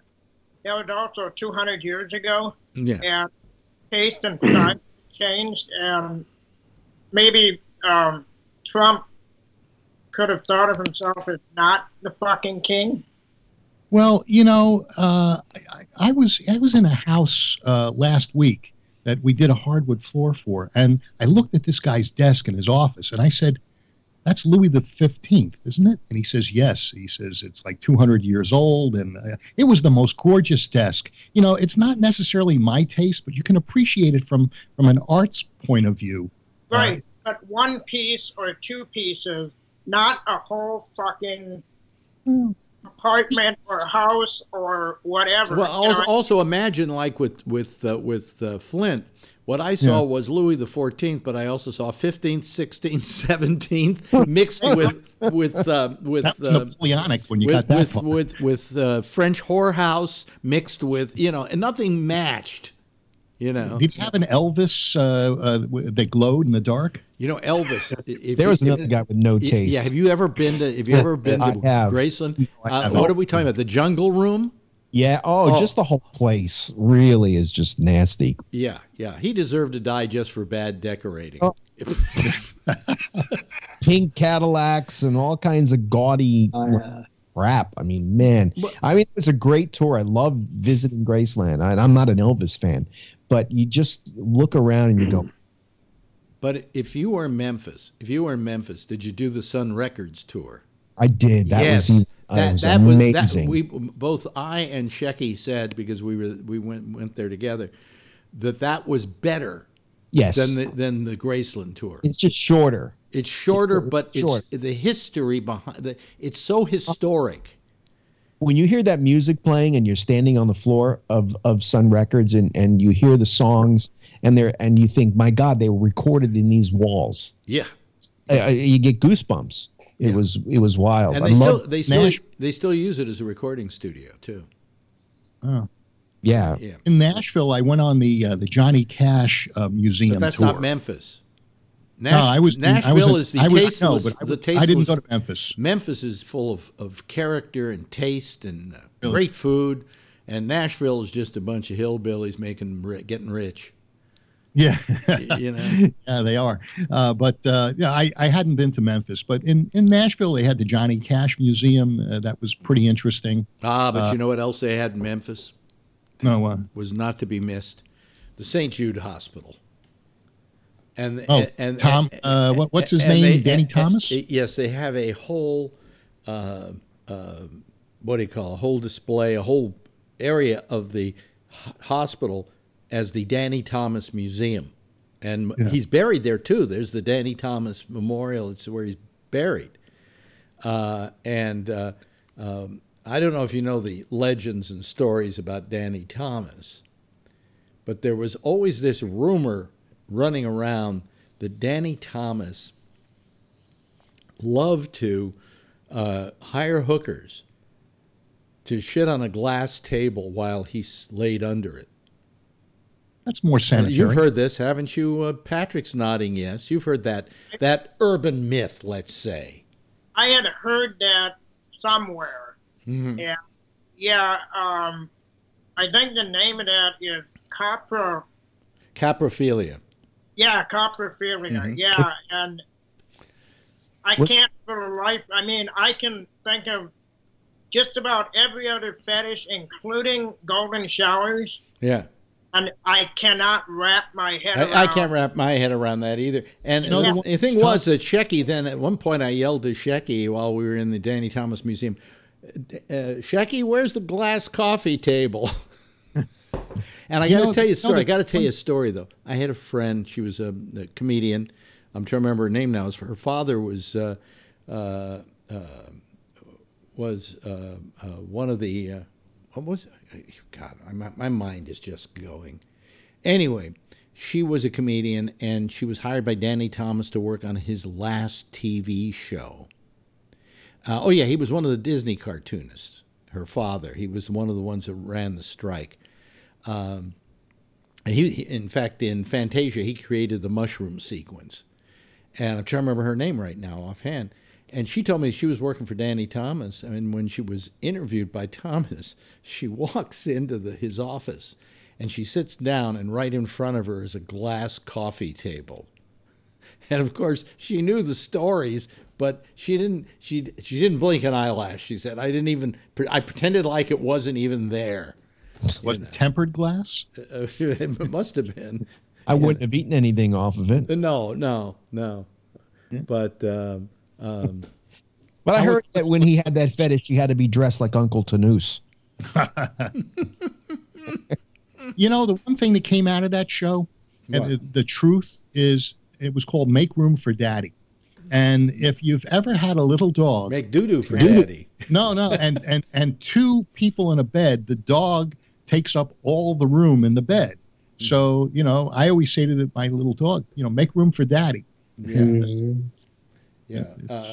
I'm trying to Danny Thomas show. I'm trying to look up his that show launched Andy Griffith. Mm-hmm. They did the pilot on the Danny Thomas show. My Name, Jose Jimenez. That might have been another one that was launched from there. He launched a bunch of shows from. I don't know if Jose Jimenez got a show or just guest spots on things like, you know. He had a show. He had a show. As that character. Wow. Yeah. Let me see here. I'm trying to look up the guy's And he was name. Jewish. Not Spanish. I think you're right. Yeah. Mm-hmm. I don't think I remember. Yeah, he was Jewish. My name, Jose Jimenez. Remember? Yeah. Can you imagine him doing that today? People wouldn't laugh at it. They would just, you know. That's right. It's just different today. Well, they'd claim it was, you know, racism and. Her name is Karen Babbitt. Her father was Art Babbitt, and Art Babbitt in Snow White, he was in charge of drawing and animating the Queen. Wasn't that Rain Man's brother? Charlie. And then in Fantasia, he did the mushroom sequence. And then when Disney had the big strike, Babbitt was the guy leading the strike, so of course he was fired from Disney. And he went over, I think he was with UPA, I think was the company that did a new kind of animation. But anyway, she's the one that told me that story. Now, whether it's true or not, I don't know, and she doesn't know either. All she knows is she sat in his office and there was a glass coffee table. So, that should convict them. Yeah.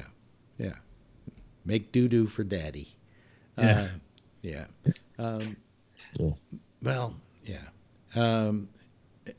was one of the people who remade The Jazz Singer. Can you name 3 people who did The Jazz Singer? Yeah. What's his name? Al Jolson. Al Jolson. Yeah. That's the only one. Then Danny Thomas did it. Who was the third guy to do it? Neil Diamond. You're right. Very good, Rob. I didn't think anybody would get it. Yes, Neil Diamond made a version of The Jazz Singer. Yeah. Lawrence B.A. was in it. Mm-hmm.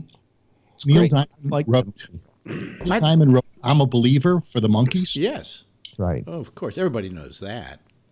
Well, wasn't that where he was, his father was a rabbi or something like that? A cantor. Assistant cantor. Yeah, and it was in it was this old synagogue that's way on the Lower East Side. Which version are you talking about? You're talking about Neil Diamond's version? Neil Diamond's. Yeah. Eldridge or Eldridge Street? It's Eldridge Street. Yeah. That's right. Oh, you got it. That's great. My uncle was a jeweler and right on that street. So there's a movie I want to. There's a movie I want to lay my hands on, because I was watching a documentary of Roy Orbison. It was done by the BBC. And one of the things was they showed clips from the only Hollywood movie that he ever starred in. They decided they wanted to make him a star. Now, believe me, Roy Orbison did not have movie star good looks, all right? And sunglasses. Or the acting ability, okay? So they showed scenes from this movie, and it looks like it's maybe the worst movie ever made, called The Fastest Guitar in the West. And he's got a guitar, when he pushes a button, a rifle comes out of it. Nice. Huh? I got to see that movie. I've never seen it. I got to find a copy of it somewhere. It is now my new quest, as it were. I watched some Western a long time ago where a guy was carrying a guitar case and then pushed a button on the case and it fired. Get smart. Oh, is that what it was? No. I think what you're thinking about is Desperado. Yeah, maybe it was a Western. Antonio Banderas. Okay, yeah, probably, yes. Yes. He had a gun in the guitar case. But that makes more sense than a guitar that when he pushes the button, the rifle stem, not whatever you call it, the barrel of the rifle comes out of the guitar to shoot people. Why? I guess he does it while singing a song. Yeah, I hope it was in tune. Yeah. So let's get on to a few other things here. Today, the stock market took another deep plunge. So did my personal wealth. Yes, Jeff. My wife, about a month or maybe even 6 weeks before, said Trump is absolutely crazy and the market is going to dive. And she took all of her, a lot of stuff right out of the market. Wow. Said, the hell with it. And then, it keeps going up and down and up and down. And then today, I think she's validated her thought. Well, the reason it's gone down is Trump. Iron. Is Trump. Yeah. And Trump is causing this lack of confidence in the stock market. Can I ask you a question, Alex? Sure. Do you want intellectual properties protected from the Chinese? Do you want them to continue to steal our technology and get away with it? And what these tariffs do is they punish the Chinese for their lack of enforcement of intellectual property. But Phil, all the Chinese have to do is raise their prices and say, "Fuck you, here's your money." Yes, but at one point their prices are high, and ours. People are already starting to have a backlash. They come into my store, they say, "I don't want any Chinese wood floors," and they're adamant about it. How good is the Chinese? How good are the Chinese wood products? Well, everything is Chinese wood products. There are some of them that they use spit to hold them together. I don't buy those. I buy some good ones. I buy ones where they have people in the factories that make sure that they know what they're doing and watch the shipment. But here's the thing. Yes, I think intellectual property needs to be protected, but that never stopped us from stealing from people either. What's happened over the years is that certain countries, I'll use Japan as the perfect example, have taken some idea we invented or we developed, and then they did it. And then they did it better. I'll give you a good example: the videotape recorder. We never were able to develop a home videotape recorder. But the Japanese came out with a helical scan recorder and found a way to make them more compact and cheaper and thinner tape and so on. And so therefore we got, they were able to take a technology that basically existed and improve upon it. They studied our market. They used to come over in the 70s. I remember at the trade shows, I used to work some furniture trade shows. And they would come over in groups with cameras, and they took pictures of everything. And they also studied our lifestyle. They studied what it was that we liked and didn't like so that they knew what kind of products they could manufacture. Well, that's just wise marketing. I understand. But they have laws, and they respect those laws. We have laws about intellectual property, and if some people violate it, there's supposed to be a system to deal with them. But the Chinese don't enforce anything when it comes to stealing our intellectual property and using cyber attacks on us. So what Trump did is, I believe, a preemptive attack to stop these things and get our trade deficit. What he's initiated is a trade war, and that's something you don't want to have. And that's what the stock market was fearful of today. It would have gone down a lot more than that if there was a war. It went down 10%. What is happening now? 10%. 10% is a lot, Phil. What? 10%. You said only 10%. 10% is a lot. It's one of the biggest drops in history. Although, and who's it? And what is it being blamed on? It's being blamed on Trump. Yeah, but Trump, in his wisdom, is taking a preemptive shot and putting himself in a bargaining position to get China to you know something?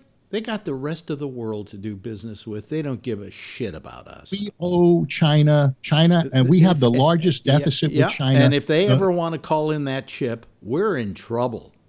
Well, maybe we'll make some of it back on the tariff. Well, maybe we won't. Maybe they'll just ask for their money back, and we got to cough it up. Then he'll send them a check. But you know. Oh yeah, you're gonna send a check for $13 trillion. I hope it doesn't bounce. It will, believe me. Believe me. All I'm saying is there were better ways of handling this situation than what he's done. Yes, Jeff. I don't think we're going to go to Pittsburgh and open up a whole bunch of old steel mills because they don't exist. I think we'll make new ones. No. Robotic. Yes, we'll do robot. If we do build, there'll be some of that, but build robotic, but it's not going to give more Americans jobs. There are other ways besides just throwing coal in a vat. They got steel mills that used to be run by hundreds of people, thousands of people, now being run by tens of people. Right, but when the steel is manufactured here and sold here, you have ancillary jobs behind all of this industry. Okay, and how much can we produce to take care of the needs of American industry? Certainly not 100%. Some of that's going to have to come from China. It's going to have to come from other countries. And if we put tariffs on them, all they're going to do is charge the tariff price back to the car companies and so on. And where's that going to come out of? Your pocket, Phil. Most of our steel came from Canada, and we don't have any tariffs on Canada. Well, you know why? You know why? NAFTA. NAFTA. We can't do it. Right, but that'll be next. No, it won't be next. I heard today that Argentina and a bunch of other countries they don't have to pay this tax. Do they make anything? They must produce something. I don't know. Argentina, I thought, was cattle. Well, it's true, but they do a lot of other things. A lot of believe me, there's a lot of industry down there other than cattle. Yeah. Yeah. I mean, I know Brazil is probably the largest producer of manufacturers of cars and things like that. I was thinking cars in South America. No, Mexico made the VW Beetle. Maybe Brazil also. I think they've just stopped production of that. No, the VW Beetle, yeah. They finally no more? No more. No mas. I don't think the trouble was the new Beetle, the most recent incarnation of the Beetle, just didn't have what the old one had. The old one was iconic. It was iconic. It was a simple car. I remember there was a book out that said how to fix your Volkswagen, and you could fix some things using a bobby pin. I mean, they were that simple. I remember you had a square back. A square back? Oh, yeah, I had one of those VW, I can't remember what they called the model. I think it was a square back. It was like a little mini station wagon. Yeah, I had that. And I brought it to no, I bought it here in New York. No, but you brought it to San Francisco. No, but I don't think I brought it to San Francisco. I remember where your parking space was. No, but when I came out to California, I bought a whole new car. You know, you did, but shortly after. Yeah. No, I didn't bring that car with me. I did not. Oh, jeez. Yeah. Anyway, Patrick. Maybe you said my car was like that. Patrick. I think the newest incarnation of the Beetle, what was it, about 20 years ago that they brought it back for like the in the 90s. Anniversary or whatever it was. I think it was great for that. I think it should have been a limited run of maybe 2 years just to sell, do that. It's just like the Camaro. I've always been a fan of the Camaro, especially the 67, 8, and 9. Yeah. And that's what Chevrolet has done now. But it's been that way for the last 10 years. Yeah. And, so is Mustang. So has Chrysler with the Challenger. Yeah. And the Barracuda. It's overdone and it's not special anymore. Oh, they're beautiful. They're works of art compared to what we have today. Well, yeah, and that's just it. I think when they bring them back for an anniversary, it makes them special. You know, if it's the 50th anniversary or something like that. But, you know, the Camaro has been in production now, just that body style, just like the 60 for, what, almost 10 years. And it's not special anymore. I want them to bring back the 1959 Cadillac Eldorado convertible. That, you know, with the fins. They should bring the Gremlin back. Yeah, that was Do you remember before? Pacer. You know, it's funny how safe we make cars now, that we have, you know, airbags in the front, the back, the sides. You know, you can't do this on this. I remember specifically an old either Pontiac or Oldsmobile that a friend had. And these things were like Sherman tanks when you drove them. I mean, you know, what was it? I think Jay Leno said once: if you hit something, there's not a dent to the car, just hose off the blood and keep going. You know, and they had I remember this implicitly, in the middle of the steering wheel, as part of the decoration. Oh, it was the red? No, it was a red thing that came up, and it was pointed. It was like this giant, like a spearhead on the center of the, so that if you had an accident, your head would just simply be impaled on this steering wheel. The steering wheels did not collapse in those years either. Oh, or the steering columns were not collapsible. Or at least if your head didn't hit it, but you bumped into something and the car came forward, you know, the steering wheel, it could stab you and kill you. Oh, I would tell you. I mean, it was metal. I'm surprised as many people survived those cars as they did. And they didn't have seat belts. Yeah. Do you remember? I'll go to Patrick's next, but do you remember this? A thing called a bumper. Yeah. That was a big metal thing that was meant to keep you from being smashed. Now, what have you got? It's a plastic kind of thingy they got down there that always breaks when you have an accident, right? Right. Yeah. Well, it's the crumple zone. It's the crumple zone. Yes, Patrick, you had your hand up, and then Jeff had his hand up. Yeah, I know I brought this up several weeks ago, but just that spear is the same as my suicide knob. I mean, God help me if I get into an accident. You know, that thing could crush me. So. You got a heart. Yes, Jeff. I could remember being a kid, and my dad had an old Nash. Oh God! Anybody even knows what a Nash is? Wait a minute. Yeah. Okay. Yeah. Well. And you know, here we are, and we're driving around, and I'm in the front seat. You know, my mother is in the back with my sister. There was no seatbelts. There was no anything. No, there was nothing like that. There was none of that. And now, if my wife says, like, if I don't put my seatbelt on in 10 seconds, she figures that I'm dead. Yeah. Well, you know, the thing is, I've never been a big guy for seatbelts because I grew up not having to use them. Yeah. You know, and I want to make my driving just a little more thrilling anyway. You know, in the police cars, before the law was that you had to wear the seatbelts, cops rarely wore them because it made it difficult to get your gun out if you had to.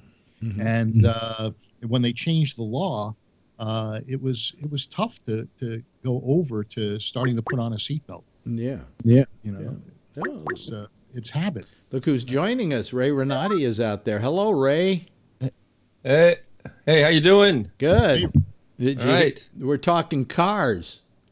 Oh yeah? Yeah. We're talking seatbelts. And we're talking seatbelts. Oh yes, seatbelts. You know, I had a friend from Colorado out, and I don't think a lot of people in Colorado actually wear their seatbelts. I had to keep telling her to put her seatbelt on, and she hated it. Do they have a law? I think 50 states have laws about seatbelts now. Yeah. Now I remember, but I think they don't do it. Like they don't have a motorcycle helmet law, and they like not to wear their seatbelts. It's kind of the Colorado sort of thing. You mentioned the Nash. Everybody must remember the Studebaker. Oh yeah. Yeah. The car that at one point looked like it was. It looked the same coming at you as it was backing up. It looked exactly the same on both ends of the car. Except the Avanti. The Avanti is still a work of art. You think that was a work of art? Yeah. You really? I was just talking about an Avanti today because a friend of mine had one. Yeah. And, you know, it was originally a supercharged Studebaker. Yeah, but it was a Studebaker car. Oh, the Avanti 2 is what. And then they rebuilt it in Iowa. Right. And then somehow they moved it to have General Chevy. Motors engines, Chevy engines, and all of that kind of stuff. But it is, if I'm correct, it was Jamie or something Lowy who was Edmund Lowy. Edmund Lowy. Raymond Lowy. Raymond Lowy. Raymond Lowy. Yeah, designer. Yeah, you know what? He also designed things like the like pens and things like that. He was very good at design. Industrial designer. Yeah. There was a lighting company called Koch and Lowy, and I believe that was his company. They made some beautiful lamps. Yeah. Koch and Kote. But all I'm saying is, it's amazing what we today with cars how really safe they are by comparison. Oh yeah. You know, well, we've learned a lot from all the crash tests, and you know they've really applied science to the car rather than. But I look like brick shit houses, and you'll be safe. Yeah, well, yeah, but you know what? You know what was kind of interesting? This goes back to the original Volkswagen Bug Beetle.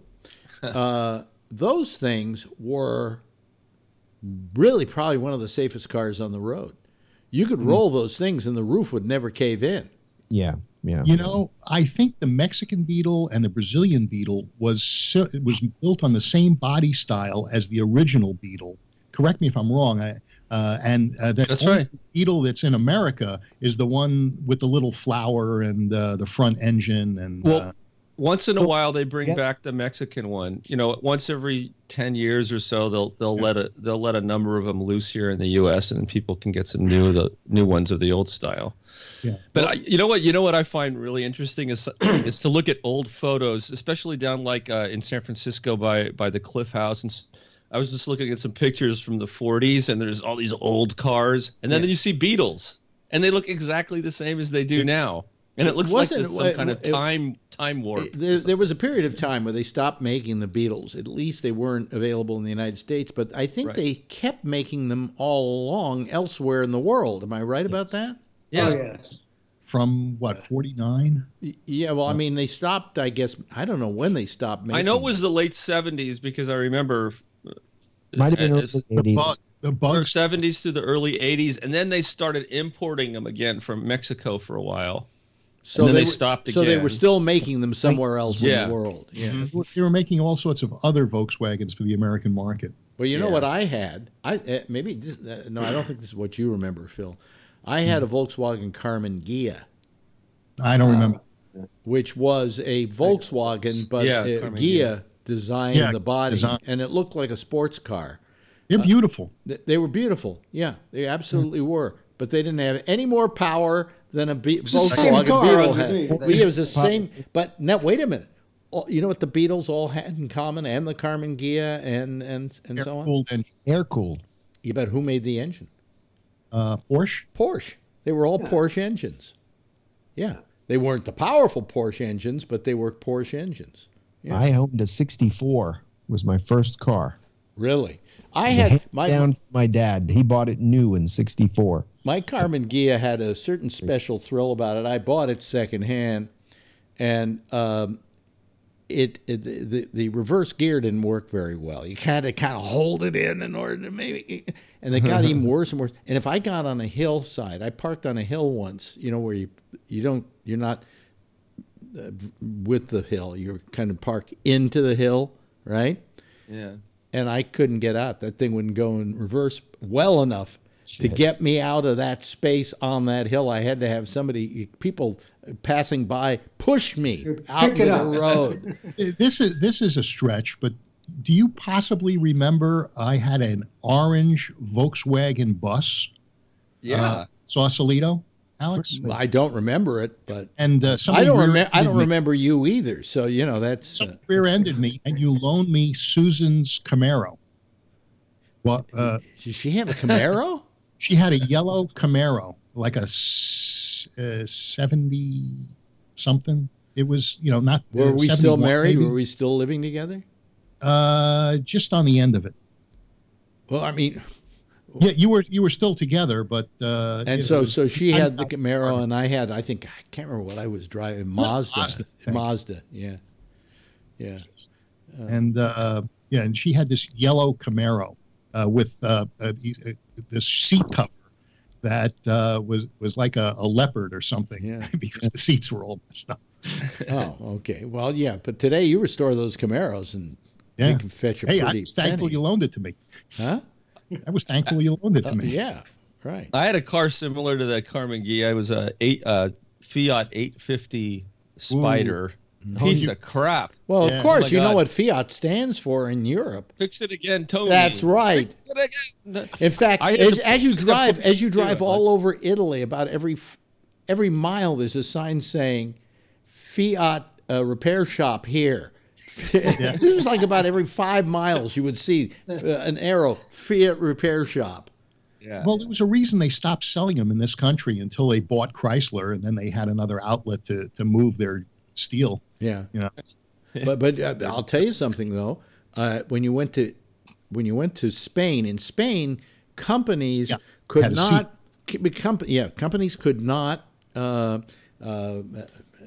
be 100% owner of their company. So if you brought in, I don't know, Goodyear tires, let's just say, it would be Goodyear tires of España. And then it would be a half ownership by a Spanish owner, half ownership by Goodrich or Firestone or whatever. And in Spain, the Fiat, because it had to have a different name because it couldn't be a Fiat, was called a Seat. It was the same exact car, just SEAT plumped on the front of it. And once in a while in France, I still see those. And those were shitty cars too. I bought a truck that was called an Iveco. And when I was still installing carpet, this Iveco was made by Fiat, Daimler, and what's the other Italian company? Starts with an A. That's a nicer? No. Well, anyway, Romeo? Alfa Romeo. No, because I remember Alfa Romeo. Yeah, that's a nicer was very big. You say that's a nicer car. Yeah, this was an Italian beautiful car. But if you needed a set I'll of keep brakes working on that joke till I get it right. Anyway, go ahead. Needed brake pads. They had to get them from Italy. Okay, I'm going to throw one at you that I know you probably know, but the Citroën Dushavot. Oh my God. The 2-cylinder car.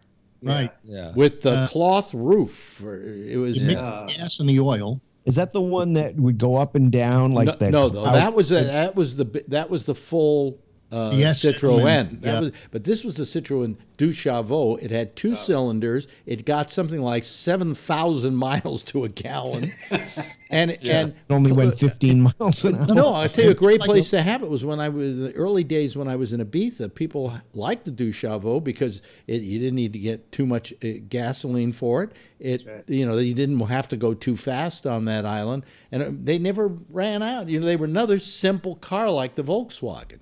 I rented one in the south of France once about 30 years ago. Yeah. They looked like a frog.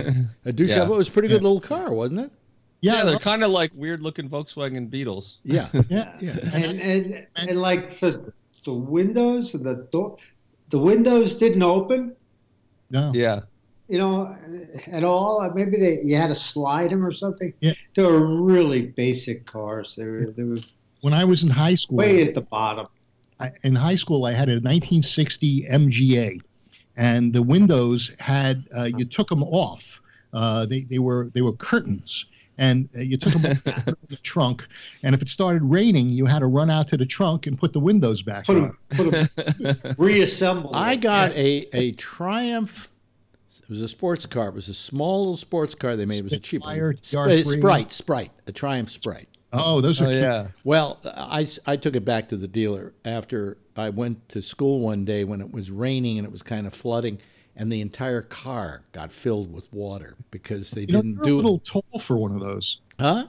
You're a little tall for one of those Sprites. Well, I had a Sprite and I liked it, my little sports car, and all of a sudden one day it just rained a little and I'm up to my knees in water on the inside of the Sprite. I took it back. My best friend in high school had one of those, Alex, and that thing, he had nothing but trouble with that thing. It was constantly breaking down. English cars are nothing but trouble. Yeah. Yeah. You remember the old MGs? Those were That's what I had. Yeah, that's what I had. You said MGA, but they were called MGs. Yeah, A was 1958 to 62. Yeah, and T and TF was before that. You talking about the ones like in Love Story?